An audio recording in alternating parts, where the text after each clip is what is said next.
பாடம் 4. நெம்புகோல் லீவரேஜ். குழாய் வழிக்கு பின்னால் உள்ள சக்தி. குழாய் வழிகள் அமைக்கப்படும் பணி முடிந்துவிட்டதென்றால் அதன் பிறகு பாப்லோ மீண்டும் பக்கெட்டுகளில் நீர் தூக்கி வரும் அவசியம் இருக்காது. அவன் வேலை செய்தாலும் செய்யாவிட்டாலும் நீர் தானே வந்து கொண்டிருக்கும். அவன் சாப்பிடும் போதும் வந்து கொண்டிருக்கும், தூங்கும் போதும் வந்து கொண்டிருக்கும், அவன் வார கடைசியில் விளையாடும் போதும் வந்து கொண்டிருக்கும். அந்த கிராமத்தில் எவ்வளவுக்கெவ்வளவு நீர்வரத்து அதிகரிக்கிறதோ அவ்வளவுக்கவ்வளவு பாப்லோவின் சட்டைப்பையில் பணம் வருவதும் அதிகரிக்கும். குழாய் வழி பற்றிய நீதிக்கதையிலிருந்து. நெம்புகோல் என்பதே ஒரு பிரமிக்கத்தக்க தத்துவம். கலாச்சாரத்தையே புரட்டிப்போடும் ஒரு தத்துவம். உண்மையில் நெம்புகோல் தத்துவம் இல்லையெனில் இப்புத்தகத்தையே கூட நீங்கள் பிடித்து கொண்டிருக்க முடியாது. இதை நான் விளக்குகிறேன். 1440ஆம் ஆண்டு ஜோஹன்னஸ் கூட்டன்பர்க் என்ற ஒரு ஜெர்மானிய தொழில் முதலீட்டாளர் மது உற்பத்தி செய்யும் இயந்திரத்தை உலகின் முதல் அச்சடிக்கும் இயந்திரமாக மாற்றினார். அவர் கூட்டன்பர்க் பைபிள் என்று பெயரிட்டு பைபிள் புத்தகத்தை 180 பிரதிகள் அச்சிட்டு அதனை மிகச்சில நாட்களிலேயே விற்றார். கூட்டன்பர்க் அச்சு இயந்திரம் வெற்றிகரமாக அமைந்தது. 10 ஆண்டுகளுக்குள்ளேயே அச்சு இயந்திரங்கள் ஐரோப்பா முழுவதிலுமாக நிறுவப்பட்டன. 1600ஆம் ஆண்டு இறுதிக்குள் 80 லட்சம் புத்தகங்கள் ஐரோப்பா முழுவதும் புழக்கத்தில் வந்தன. இதற்கு முன்னர் ஆயிரக்கணக்கான ஆண்டுகளில் தயாரிக்கப்பட்ட புத்தகங்களின் எண்ணிக்கையை விட அதிகமானதாகும் இது. பக்கெட் தூக்கிகள் தயாரிக்கும் புத்தகங்களும் குழாய் வழி அமைப்பாளர்கள் வெளியிடும் புத்தகங்களும். பக்கெட் தூக்கிகள் வெளியிடும் புத்தகத் தொழில் என்னும் உதாரணத்தை தூக்கியடித்த கூட்டன்பர்க்கின் அச்சுக்கருவி. கூட்டன்பர்க்குக்கு முன்னர் துறவிகளும் பிரதியெடுப்போர்களும் புத்தகங்களை கையினால் எழுதி பிரதியெடுத்துக் கொண்டிருந்தனர். ஒரு கையெழுத்து பிரதியை தயாரிப்பதற்கு வருடக்கணக்கில் ஆகும். அதுவுமல்லாமல் செலவு மிகுந்ததாக இருந்தது.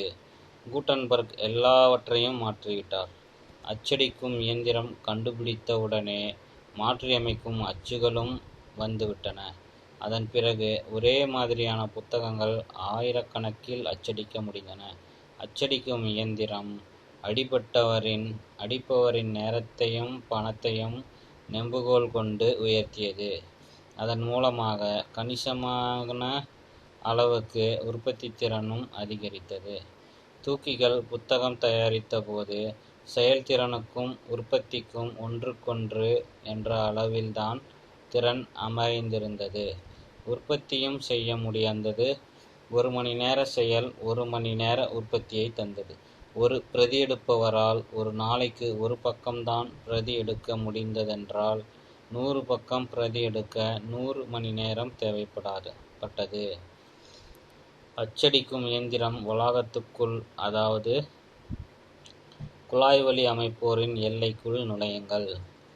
16ஆம் நூற்றாண்டு அச்சடிப்பவர் ஒரு நாளைக்கு 1 பக்கத்தை அமைக்க முடியும் என்று சொல்வோமேயானால், ஒரு நாளின் முடிவில் அவர் ஒரே ஒரு பக்கத்துக்கான திருத்தப்பட வேண்டிய பிரதியைத்தான் தயாரித்து முடித்திருப்பார்.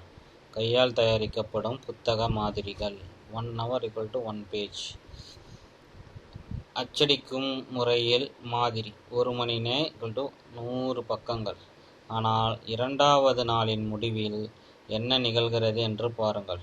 அச்சடிப்பவர் பணிக்கு வந்து 100 பிரதிகளை தயாரித்திருப்பார். வேறு வகையில் சொல்ல வேண்டுமென்றால், அச்சடிப்பவர் கையெழுத்து பிரதி தயாரிப்பவர் 100 நாட்களில் தயாரித்து முடிப்பதை 2 நாளில் செய்து முடித்திருப்பார்.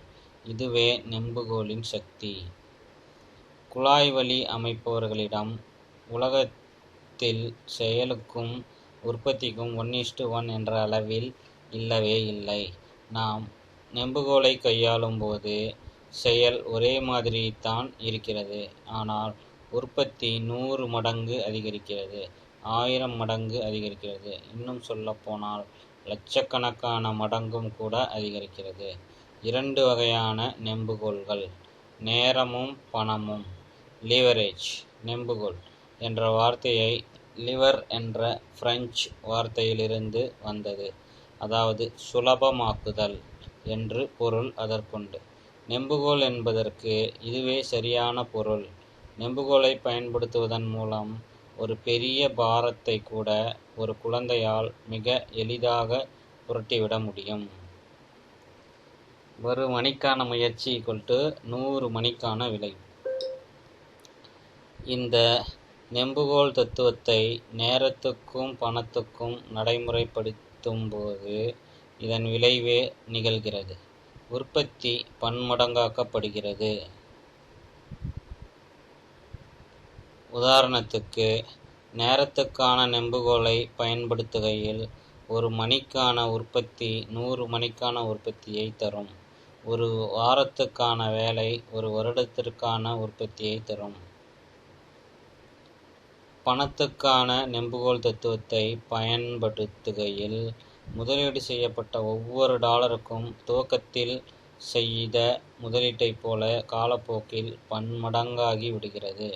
$1 முதலீடு = $100 விளைவு. நெம்புகோல் தத்துவத்துக்கான மிகச்சிறந்த உதாரணம் அச்சு இயந்திரம் என்பது. மக்கள் எப்படி நெம்புகோல் தத்துவத்தை நேரம், பணம், உழைப்பு மூன்றிற்கும் பயன்படுத்துவது என்பதற்கு மிகச்சிறந்த உதாரணமாகும். ஒரு மடங்குக்கு ஓரளவு பணம் என்ற தத்துவத்தை பொய்ப்பிக்கச் செய்தது அச்சு இயந்திரமே. நெம்புகோல் என்பது மக்களை கடினமாக உழைக்கச் செய்யாமல் புத்திசாலித்தனமாக உழைக்க வைக்கிறது. குழாய் வழிக்கு பின்னாலும் இந்த சக்தியே இருக்கிறது. நேரத்துக்கான நெம்புகோல். பணியாளர்களை வேலைக்கமர்த்தல் என்பது நேரத்துக்கான நெம்புகோல் தத்துவத்தை எப்படி பயன்படுத்துவது என்பதற்கு சிறந்த உதாரணம். நீங்கள் ஒரு சிற்றுண்டி விடுதி துவக்கப் போகிறீர்கள் என்று வைத்துக்கொள்வோம். நீங்களே வரவேற்பாளராக, பரிமாறுபவர்களாக, பாத்திரம் கழுவுபவர்களாக, கணக்கு எழுதுபவராக, எல்லாமுமாக இருந்து கொண்டு வியாபாரத்தை லாபகரமாக நடத்த முடியாது. நீங்கள் ஒரு சமயத்தில் ஒரு இடத்தில்தான் இருக்க முடியும். ஆகவே நீங்கள் மற்றவர்களை பணிக்கு அமர்த்த வேண்டிய நிலையில் இருக்கிறீர்கள். நீங்கள் உங்களிடம் பணியாற்றும் 10 பேருக்கு சராசரியாக மணிக்கு $10 தருகிறீர்கள் என்றால் ஒரு மணிக்கு $100 கூலியாக தருவீர்கள். உங்கள் விடுதியில் ஒரு மணிக்கு $1000 வருமானம் வருகிறது என்று வைத்துக்கொண்டால் செலவினங்கள் எல்லாம் போக மீதியிருக்கும் தொகை உங்கள் சட்டைப்பைக்குள் செல்கிறது. ஒரு மணி 10 மணி அல்லது அதற்கும் மேலாக. பணத்துக்கான நெம்புகோல் தத்துவம். நெம்புகோல் தத்துவத்தை நேரத்துக்காக பயன்படுத்துவது என்று எடுத்துக்கொண்டால் பங்குச்சந்தையில் முதலீடு செய்வதுதான் சிறந்த உதாரணம். இங்கே பணம்னு வரும்னு நினைக்கிறேன். நெம்புகோல் தத்துவத்தை பணத்துக்காக பயன்படுத்துவது என்று எடுத்துக்கொண்டால் பங்குச்சந்தையில் முதலீடு செய்வதுதான் சிறந்த உதாரணம். நீங்கள் வாரன் பஃபெட்டை பற்றி நிச்சயம் கேள்விப்பட்டிருப்பீர்கள். அவர் வால் ஸ்ட்ரீட்டில் இருக்கிறார். அமெரிக்க பங்குச் சந்தை இருக்கும் இடம். உலகத்தில் 2வது அல்லது 3வது பெரிய பணக்காரர். அவர் பழைய வழியில்தான் தனது செல்வத்தை பெருக்கினார். அதாவது மற்றவர்களின் பணத்தை நெம்புகோல் செய்து தானும் மற்றவர்களை பணக்காரர்களாக்கி இருக்கிறார். எந்த அளவுக்கு பணக்காரர்களாக்கினார்? இதனை குறித்து கொள்ளுங்கள்.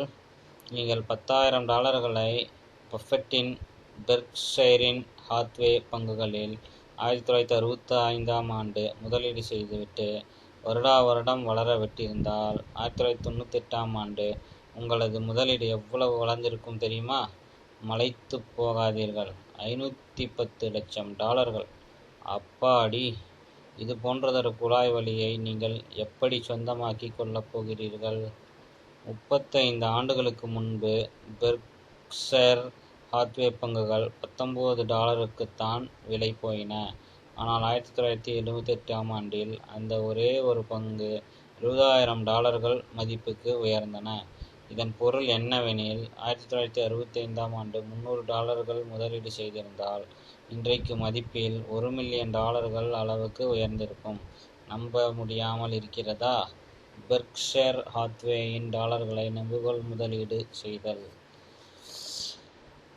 குழாய் வழிகள் கட்டியே தீர வேண்டியவை. இப்போது நெம்புகோல் தத்துவத்தின் சக்தியை புரிந்து கொள்ள முடிகிறதா? பெர்க்ஷைர் ஹாத்வே பங்குகள் நெம்புகோல் என்பதை புரிந்து கொள்ள மிகச்சிறந்த உதாரணம். இது முயற்சிக்கும் விளைவுக்கும் எவ்விதத்திலும் சம்பந்தமில்லாமல் இருக்கும். இதை நினைத்துப் பாருங்கள். 1966ஆம் ஆண்டு $300 சேர்க்க எத்தனை முயற்சிகள் எடுத்திருக்க வேண்டும்? 2 அல்லது 3 நாளைய வேலைதான். ஒரு வேலை அதிகபட்சமாக ஒரு வார வேலை தேவைப்பட்டிருக்கலாம். ஆனால் கற்பனை செய்து பாருங்கள், ஒரு முறை $300 முதலீடு செய்துவிட்டால் அதன் பிறகு நீங்கள் எந்த வேலையும் செய்ய வேண்டாம். ஏனெனில் உங்களது குழாய் வழி ஏற்கனவே அமைக்கப்பட்டதாகிவிட்டது. நீங்கள் செய்ய வேண்டிய மற்றொரு வேலை என்னவென்றால், பங்குகளின் விலையை அடிக்கடி செய்தித்தாள்களில் பார்த்து கொண்டே இருக்க வேண்டும். உங்களை நீங்களே கேட்டுப் பாருங்கள், நீங்கள் $300 $1 மில்லியன் உங்களது சுண்டு விரலை கூட நிமிர்த்தாமல் சம்பாதிப்பது என்பது பெரிய விஷயமில்லையா?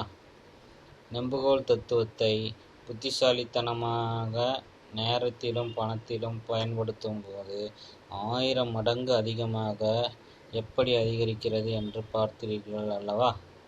இது போன்றதொரு முறையை கையாண்டு $1 $100 ஒரு மணி நேரத்தை 100 மணிகளாக்கவும் முடிகிறது என்று கண்டுகொண்டு அதை பயன்படுத்துவது பெரிய விஷயமல்லவா? நீங்கள் ஒரு முறை ஒரு வேலையை செய்துவிட்டு பின்னர் நெம்புகோலை மற்ற வேலைகளை செய்ய விட்டுவிடுவதுதான் மகத்தான செயல் அல்லவா? நண்பர்களே, நீங்கள் நெம்புகோலின் பயன்களை அனுபவிக்க எண்ணினால் நீங்களும் குழாய் வழி அமைப்பாளர்களான பாப்லோ மற்றும் வாரன் பஃபெட் முதலியவர்கள் செய்தது போலவே செய்ய வேண்டும். நீங்களும் உங்கள் நேரத்தையும் பணத்தையும் நெம்புகோல் பயன்படுத்துவது போல ஒரு முறையை கண்டுபிடிக்க வேண்டும். இதன் மூலம் நாளைக்கு பெரிய லாபத்தை அடையுங்கள். உங்களது நேரமும் பணமும் விளைவு என்ன?